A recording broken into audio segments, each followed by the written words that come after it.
When my daughter-in-law used my home for her marketing video, she cropped out my name from the balcony plaque and called it Creative Freedom. I didn't yell. I documented. By the time she realized what I'd done, the courtroom was already waiting, and that was only the beginning. I walked in with coffee. Not a lawyer. Saturday light poured through the glass walls of the HOA conference room, catching on the brass trim and the polished table. My left hand ached from arthritis, wrapped in its tan glove, but I held my head high. River Oaks mornings smelled of magnolia and money. I placed the paper cup on the table, careful not to leave a ring. My son, Luther Kane, stood near the projector in his navy suit. His wife, Valora Haynes Kane, was perched beside him, pressed linen, cold perfume, and that PR smile she wore like armor. Their phones rested face down, but the screens pulsed with light. I noticed the printed agenda sheet on the table. My name listed not under participants, but as discussion item. That small detail set the tone.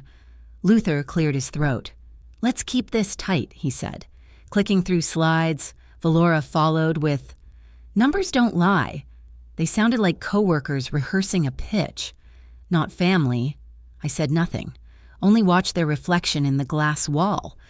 The first slide read investment opportunities, the next age-in-place risk analysis. Luther's voice took on that smooth banker rhythm. "Mom, maintaining the condo's getting costly. We could optimize liquidity, position the legacy better." I heard none of it. What I heard was, "You're too old," Valora added gently. "You'd be safer in a smaller unit. We can manage the details." Her tone carried that professional pity that sounds like kindness until you taste it.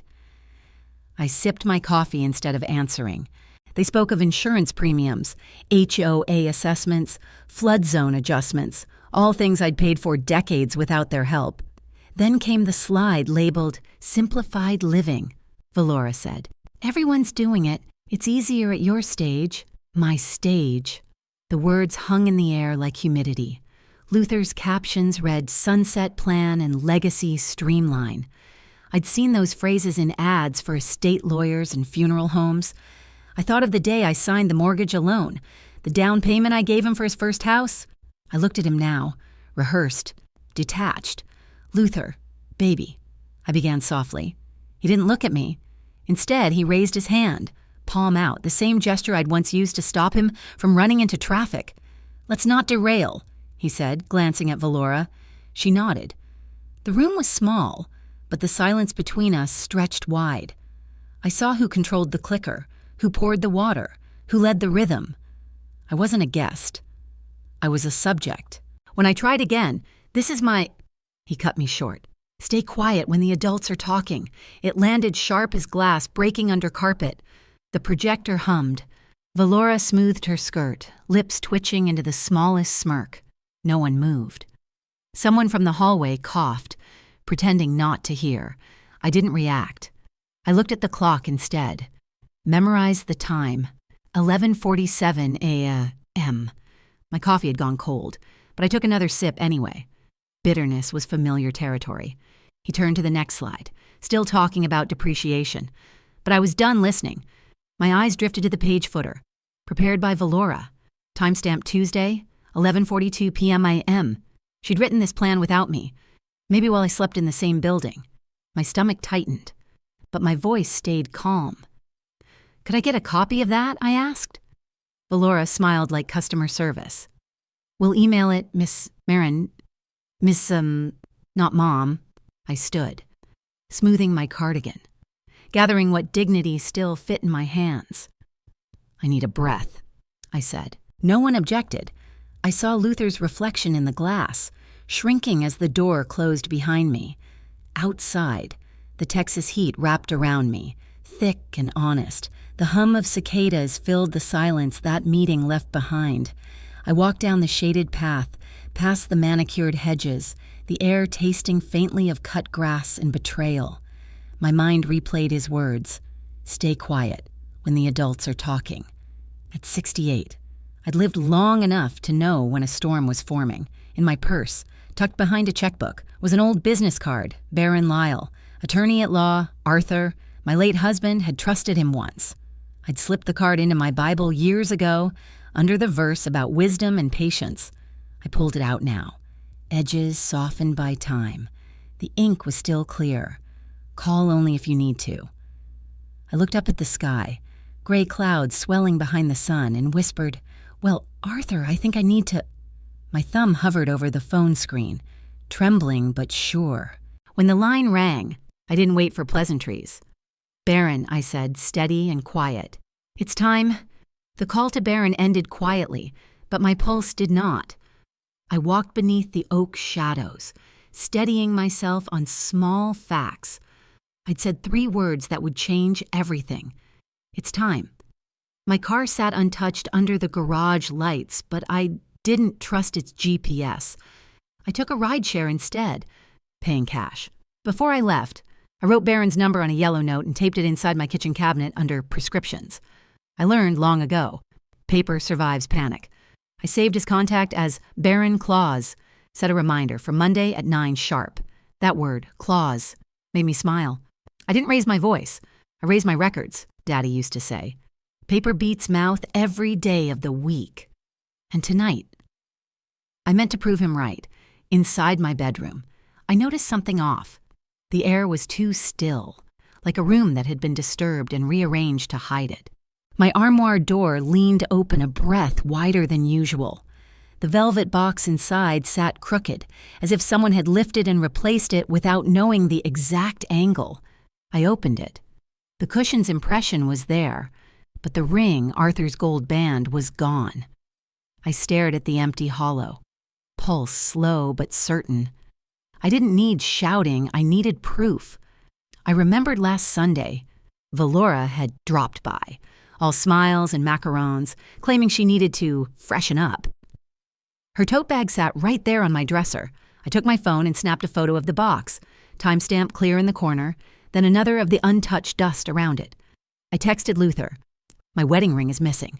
Did Valora borrow it for something?" His response came quick. "Let's not overreact. We'll circle back. Corporate talk, sterile and safe." I saved the thread. Then emailed the pictures to myself with the subject line, "Ring, proof." I pulled a banker's box from beneath the bed, the one marked House and History. Inside were folders of closing statements, HOA minutes, insurance declarations, every check copy I'd written to help Luther buy his first home. I slipped each document into plastic sleeves, labeling them with a marker that still smelled like ink and purpose. My arthritis gloves squeaked, but I kept going. Old does not mean done. I photographed every page and backed it up on a small USB drive, tucked neatly inside my hymn book between Amazing Grace and Leaning on the Everlasting Arms. I printed a 1-page index and gave a copy to my neighbor. "Mrs. Blaine, in case I lock myself out," I told her. "Always good to have a spare." She smiled. Unaware she now guarded my safety deposit box in disguise. By 6, I rode another car back to the condo. The front desk was staffed by weekend temps, young faces, unsure authority. I'd brought cookies before, so my "good evening" landed warmly. "Could you print my fob record?" I asked lightly. "The elevator's been touchy." The receptionist hesitated, clicking slow. "It's just a glitch," she said. Her voice said something else. I thanked her anyway and looked around the lobby. Furniture had been moved for an open house. Posters of luxury urban living featured my own balcony in the photo. The irony nearly made me laugh. When the elevator opened, the hallway greeted me like an old hymn. Low, humming, familiar. I slid my key into my door. It jammed. I tried again, slower, nothing. I tilted it under the light, noticing fresh metal shavings at the keyhole. Someone had changed the lock. My hand stayed still while my heart didn't. I filmed the door, the number plate, the turning key. May Hollis, the floor attendant, appeared, voice trembling. "Miss Maren, I'm not supposed to get involved. Just tell me when," I said. "Last week," she whispered. "And the name on the file wasn't yours." Her eyes darted toward the camera dome above us. "They told me to say temporary administrative hold." I thanked her softly. "You did just fine." I photographed the hinge screws, the new brushed steel plate, Evidence matters more than outrage. Sitting on the hallway bench, I texted Barron. Lock changed. I have video and witness. His reply came fast. Do not attempt entry. Document only. I called my insurer, logging a preventive note. Potential theft. No open claim yet. Every word filed. Every time recorded. As I left, Luther texted. Why are you at the building? I wrote back. Because it's my home. Minutes later, Valora messaged. This isn't a good look. Mom? I screen capped, emailed it to myself, and whispered, bless your heart, the way our choir ladies do when they mean the opposite. Back home. I spread everything on my kitchen table, the empty ring box, my deed, my insurance file. I breathed slow and deep, counting like I did in church choir, in for 4, out for 6. They changed a lock, I said aloud, but the hinges still belong to me. I pressed Barron's name again. Tell me everything slowly, Barron said. His voice came steady through the speaker, low and clean like the hum of an old radio. I listed facts, not feelings, the missing wedding ring. The lock changed without my consent. May Hollis whispering that my name had been switched in the system. Then I quoted Luther word for word, stay quiet when the adults are talking, and gave him the timestamp. Barron didn't comment on the insult. He asked 3 questions instead. Do you still hold original deed copies? Do HOA bylaws mention key control? Did you sign any consent to modify access? I answered each one calmly or promised documentation by dawn. Don't touch the door, he said. Touch the paper. I nodded to my empty kitchen. I sent the video, the photos, each email titled by date and evidence tag. Meet me tomorrow morning, he finished. You'll sign where it's safe. I didn't argue. Barron Lyle had been Arthur's friend long before he was my lawyer, and he knew how to translate fear into action. He laid out the plan, 2 documents, no theatrics. The first, emergency notice of beneficial ownership and quiet trust activation. The second, cease and desist for constructive eviction. Then he explained the clause Arthur had written into our trust years ago. If anyone interfered with my property access, all authority reverted to me until written consent reversed it. The clause had never been tested. Tonight, it would wake up. Texas allows remote witnesses, Barron said. We'll do it by video. You bring ID, Medicare card, the 2019 notarized POA for context. No direct confrontation, just signatures. His tone turned almost fatherly. Sleep. Odessa. You'll need your spine tomorrow. I smiled into the phone. My spine's been awake since 1949. By sunrise. I was parked beneath the live oaks near church. I didn't go inside. The Lord already knew this hymn. I hummed Blessed Assurance, the same one Arthur liked before every big decision. My hymn book hid the USB drive inside its pages. I texted May. Thank you for your courage yesterday. Keep any building logs you can. She answered with a heart emoji. That was enough. I reviewed my checklist, index of records, HOA policy screenshot, insurance call log number, then sent Barron my location pin. Old hymns, new backbone, I whispered and waited for his video call. The session began at 8 sharp. Barron appeared on screen in a gray tie, paralegal beside him, and a retired notary joining from Galveston. I held my driver's license to the camera, said my full name, and read every line before signing. My sedan's trunk served as the desk, the ring box anchoring the pages against the wind. The clause was simple. If access or title is tampered with, sole control reverts to me automatically. Violation triggers injunction steps without further consent. I signed each line with steady hand. Barron recorded, time-stamped, and emailed me PDFs before the ink dried. Now we wait for them to blink, he said. They already did. I told him. The moment they changed that lock, he guided me through next steps. Send the cease and desist by certified mail and email to building management. Don't hand it over. Leave a trail. I purchased USPS labels on my phone, scheduled pickup, and copied receipt numbers to my index. Then I forwarded the PDFs to the condo board with the subject, Unlawful Lock Change, Constructive Eviction. The body was 1 sentence long. I will not be meeting in person about my rights. I poured myself tea and let the calm return. Then my bank app pinged. 2 transactions, one Zelle, one pending wire, both from accounts Luther once had viewing access to. Memo line read, Kane Legacy Event Deposit. I didn't panic. I called the fraud line and spoke like a woman reading scripture. Slow, firm, no tremor. Please flag and hold. Potential elder financial exploitation. Owner disputing. The agent gave me a case number. I wrote it down. Repeated it aloud until it felt like armor. I texted Barron. They tried moving money. Boutique venue listed. He replied, perfect. Screenshots, motive established. I spent the next hour gathering digital evidence. Screenshots, CSV export. Timestamps. I drafted a brief affidavit in my notes app. Date, time, action, observation, no adjectives, just proof. If it isn't written, I muttered. It didn't happen. By noon. The certified mail status pinged as accepted. Then Valora's text appeared. Brunch tomorrow.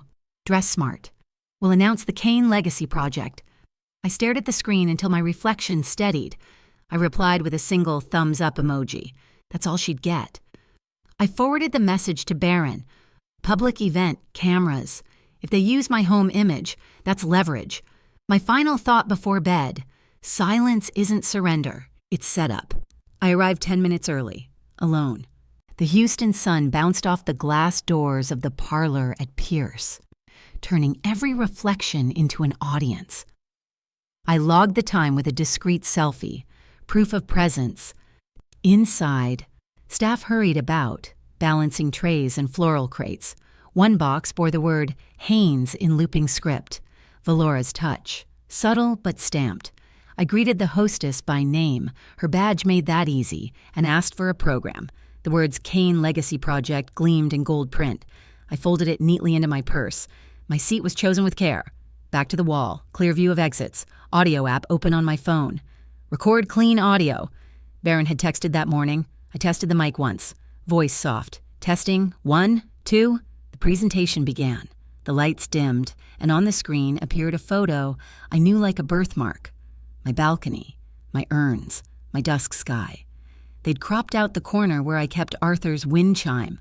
I mouthed the file name, IMG_4219, because I remembered posting it once.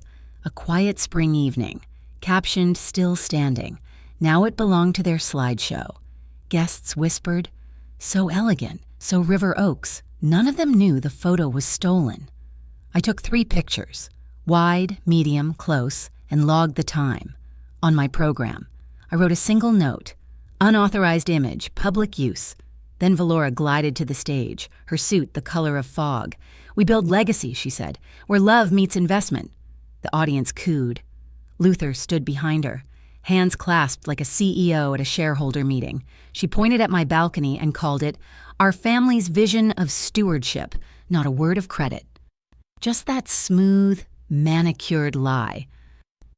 We are repositioning assets responsibly, she went on.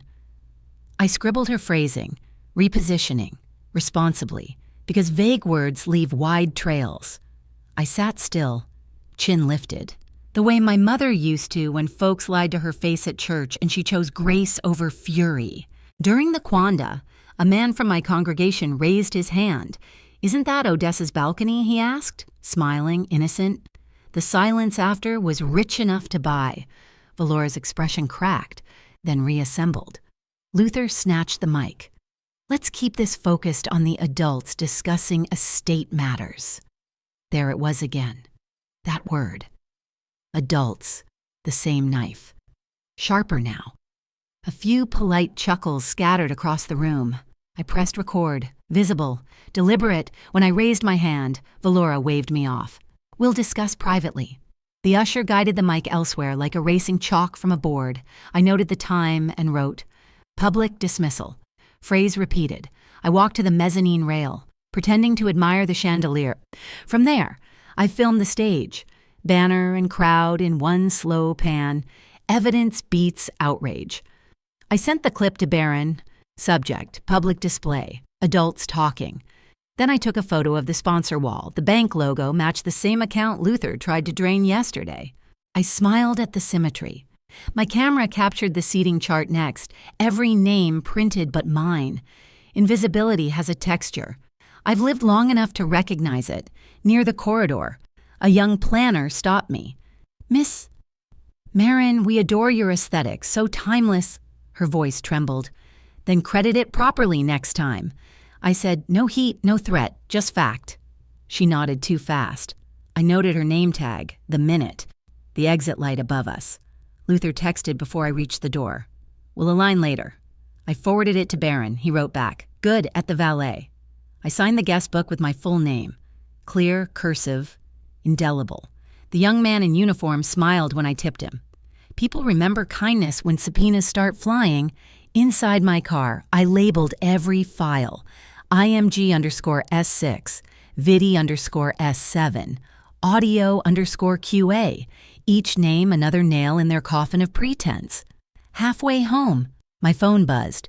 Subject line, access clarification. The condo board wrote, keys were changed for safety.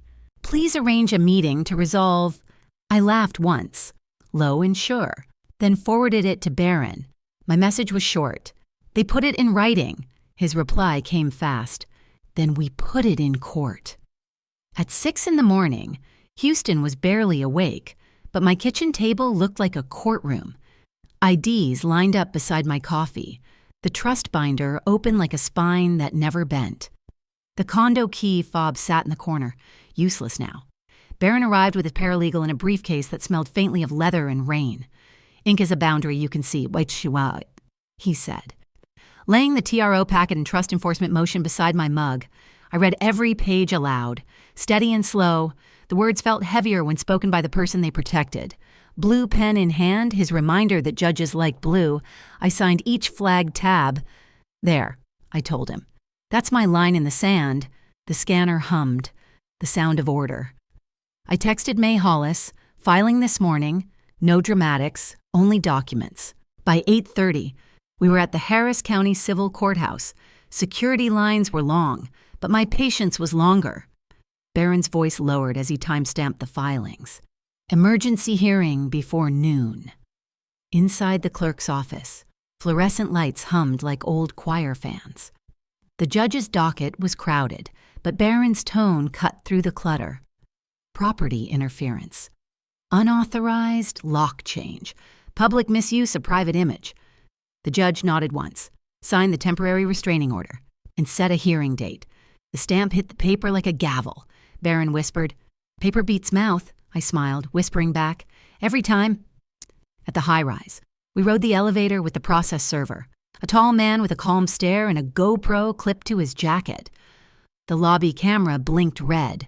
Silent witness. The building manager accepted copies, eyes darting toward the concierge. Then the server found Luther at his office downtown, handed him the TRO, and said clearly, "You've been served." I didn't gloat. I just photographed the service receipt and filed it in my TRO folder. Baron texted, "They're reading it now." I took one deep breath. It wasn't triumph. It was territory reclaimed. By noon, the backlash began. Valora posted online. Elder woman misled by greedy attorneys. She tagged a local charity I'd chaired for years. My phone buzzed nonstop. May forwarded an HOA email where Valora accused me of creating unsafe conditions in my own unit. I sent both to Baron. His reply came quick. A draft cease and desist citing defamation per se.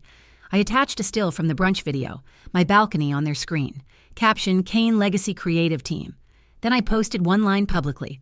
Facts have timestamps, comments shifted, neighbors recognized my urns, my plants, my home. An HOA director replied, "We've seen the TRO, comply immediately." Baron notified Valora's counsel to preserve all media. In less than an hour, her smear had turned to sludge. Mid-afternoon brought the bank call. "Miss Maren," the voice said, careful and courteous. "We flagged a wire transfer labeled family investment."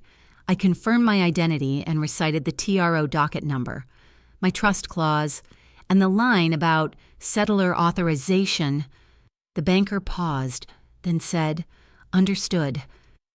17 minutes later, a PDF hit my inbox confirming a freeze on the account and a review for potential elder exploitation. I filed it neatly. Exhibit F, Money stopped meant air cut off to their plan. I texted May. Wire frozen? Her answer. Praise report by evening. I let the phone ring unanswered. The TRO said all communication must go through counsel, and silence now served me better than speech. I organized folders labeled court, bank, HOA, social, service. Everything time-stamped, color-coded, calm. I made tea instead of coffee. When Barron texted, hearing set for Friday, subpoenaing brunch AV. I nodded to no one and whispered, steady wins court. Just after sunset, a knock, 2 beats, a pause, 2 beats, through the peephole, Luther, shoulders down, tie gone, eyes red. I didn't open. This violates the order, I said through the door, phone camera rolling. I didn't know she took your photos, he murmured. I recited the docket number. He backed away like the words burned. I logged the time, called non-emergency dispatch, and returned to my chair. When the hallway quieted, I opened the door to slide a note for security. A manila envelope waited under the mat. Inside, printed emails, pre-list images. Use Odessa's balcony, crop nameplate. The final line read, get it done before Monday. She won't fight. I photographed every page, sent them to Barron, and circled those 4 words. By 7:30, I was already seated outside the courtroom, binder pressed against my lap like armor. The paper tabs, A through D, peeked from the edge, quiet but sharp. Barron leaned close and whispered, foundation first, then the lock change, the wire, and finally, Exhibit D. His tone was steady, surgical, across the aisle. Valora arrived in a cream suit too bright for the room, Luther behind her, both pretending not to see me. The judge's clerk called our case right on time, inside. The courtroom smelled of old wood polish and order. Barron opened his brief. Your Honor, this is about access, ownership, and a woman's right to peace. I straightened my back. I wasn't here to be pitied. I was here to be respected. He began with the timeline, dates, emails, photos. Mrs. Maren, do you recognize this? He asked. Yes, sir. I replied. My voice didn't shake. He displayed the bank freeze notice. Entered it as Exhibit C. The judge nodded, pen flicking neatly. Then came the photo. The balcony shot, my urns, my engraved plate visible beneath the blooms. Our next exhibit, Barron said, comes from a subpoena to the parlor at Pierce. My pulse slowed to match the rhythm of his breathing. Let's play the clip. The screen filled the courtroom wall. Valora's voice floated out, syrup smooth. Crop out the plaque with Odessa's name. The videographer hesitated. Is the owner okay with this? Luther's voice cut in. Family asset, she won't fight. The playback froze, zoomed slightly on the nameplate. The letters, Odessa, unmistakable. The gallery rustled. Someone whispered, that's her balcony. Barron turned, quiet as a preacher. Your Honor, Exhibit D proves intent. Those 4 words weren't speculation. They were strategy. The judge looked over her glasses. Noted. Barron slid the manila envelope under the document camera. Email chain between Miss Haynes and the stager. Subject line. Pre-list images. Use Odessa's balcony. Crop nameplate. Metadata flashed on screen. Timestamps matched the day of the lock change. He asked me to read 1 line aloud. My voice carried steady. Get it done before Monday? She won't fight. The courtroom air shifted. Opposing counsel tried to downplay it as marketing talk. Barron countered. Then why the lock change within the same hour? The judge didn't blink. Coordinated conduct, she said. The bailiff entered my police report number from the night Luther appeared at my door. A perfect chain. Words, actions, proof. Cross-examination came like gnats. Annoying, not dangerous. Isn't this just a family disagreement? He prodded. Families don't file injunctions for fun, I said evenly. You posted online? Yes. The docket number. Not my feelings. You're angry? No, I'm precise. He leaned on the word elderly, stretching it like taffy. Barron objected. The judge sustained without pause. Move on, she said. That was the sound of respect being restored. During recess, I stood by the hallway window, phone vibrating non-stop. May's message read, board saw the AV. Standing by. I texted back. No statements. Let the order land first. Down the corridor, Valora whispered urgently to Luther, her fingers fluttering like paper birds. The bailiff lingered close enough to remind them the TRO still breathed. Baron returned. Calm. Full injunction hearing. Next Friday works. I nodded. Good. Let's keep their calendar full. Back inside, the judge spoke firmly, voice carrying authority shaped by years of fatigue. The TRO is extended. All digital and marketing materials featuring misses. Maren's property are to be removed within 24 hours.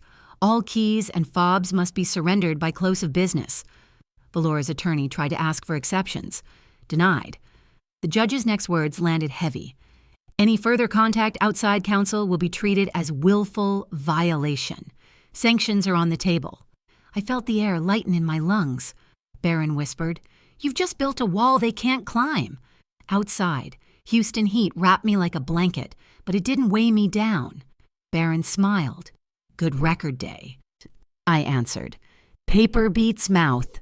Across the steps, Valora stared at her phone, Luther at his shoes. I texted building security the orders. By evening, their fobs would be dead.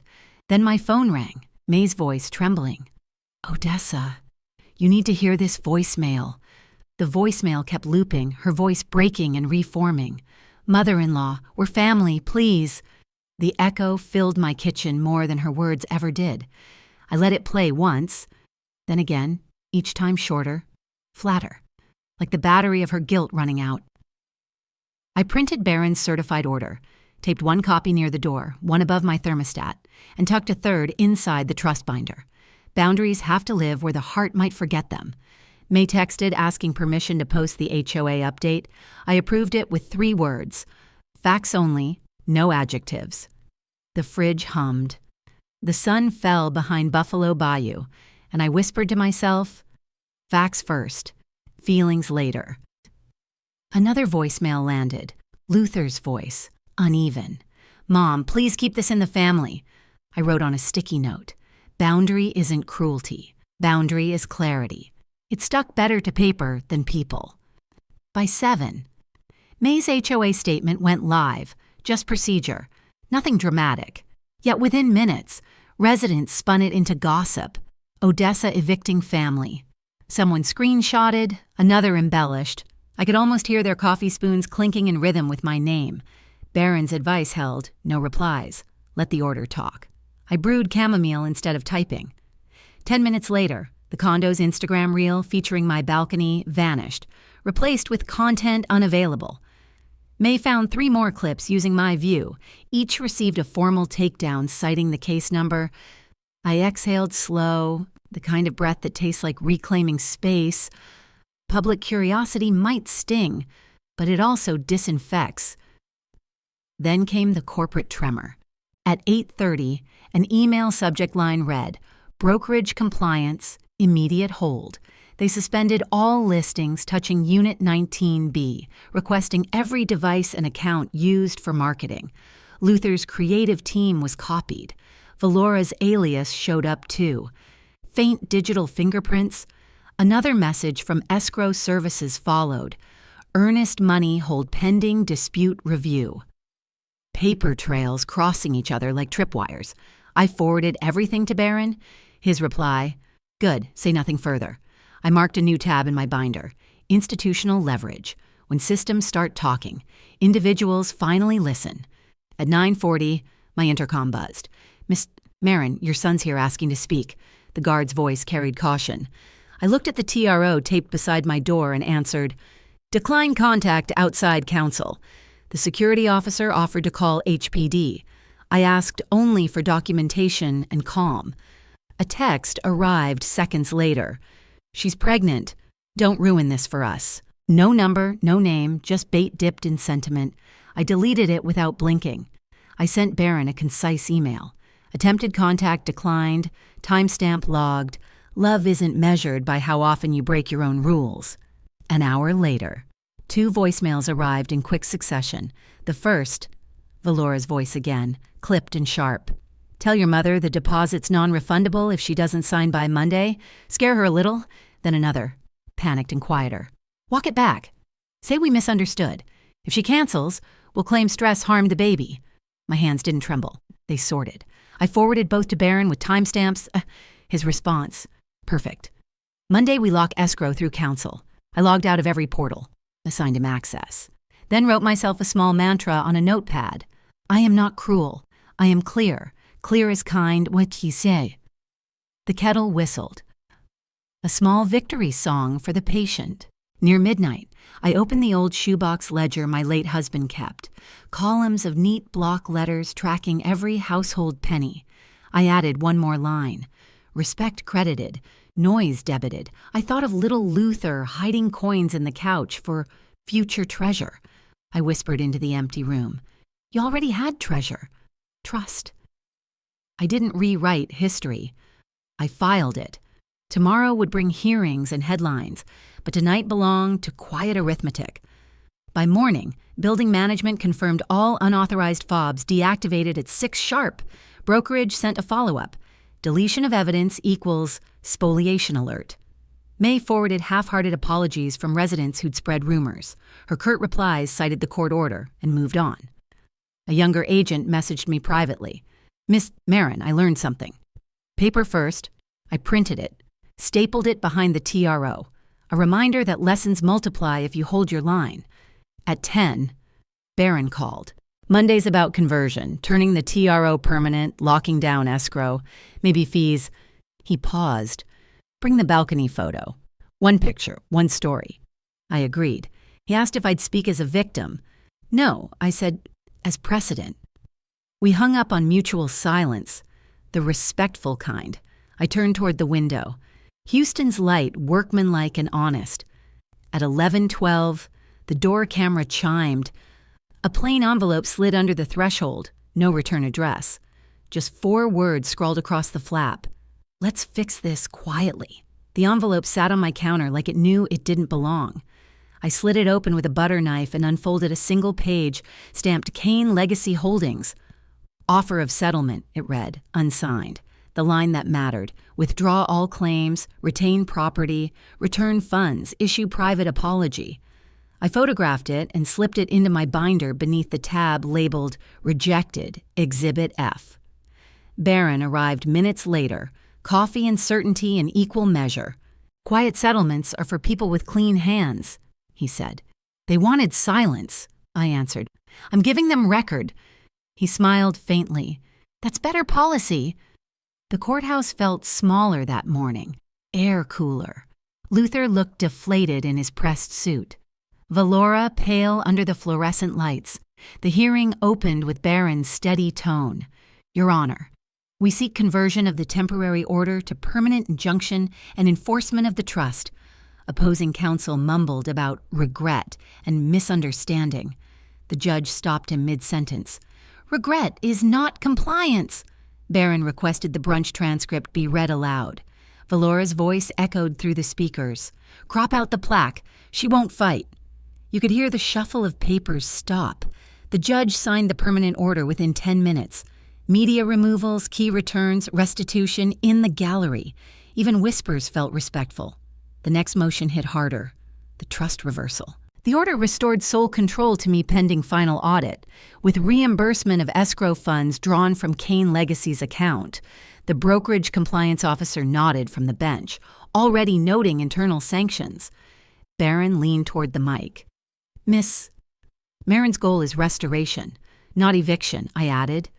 Quietly but clear. Legacy isn't inherited, it's maintained. Valora blinked fast, like the words themselves were new math. Luther's shoulders collapsed in on themselves, the posture of consequence. The gavel fell, soft but final. Outside. Houston light hit the courthouse steps like a blessing. May hugged me, whispering. You did it right, Barron adjusted his cufflink. We'll record certified copies by 3. I halfway smiled, sunlight flashing off the blue pen I'd carried since that first filing. Reporters called my name, questions sharp and hungry. I raised the binder once. Not as defense, but punctuation. Paper beats mouth, I said. The phrase traveled faster than gossip ever could. May laughed through tears. You're trending without trying. At home. The locksmith replaced the cylinder. I kept the master key this time. heavy in my palm. Security handed me the final fob report. 6 deactivated names. I lit a small candle beside Arthur's photo. "We built this for protection, not for war," I whispered. The printed brunch photo now framed above my desk carried its own caption. "Evidence, not art." I texted Barron, "Home secured." His reply, "Legacy intact. I let the television hum low jazz. Peace sounds better improvised."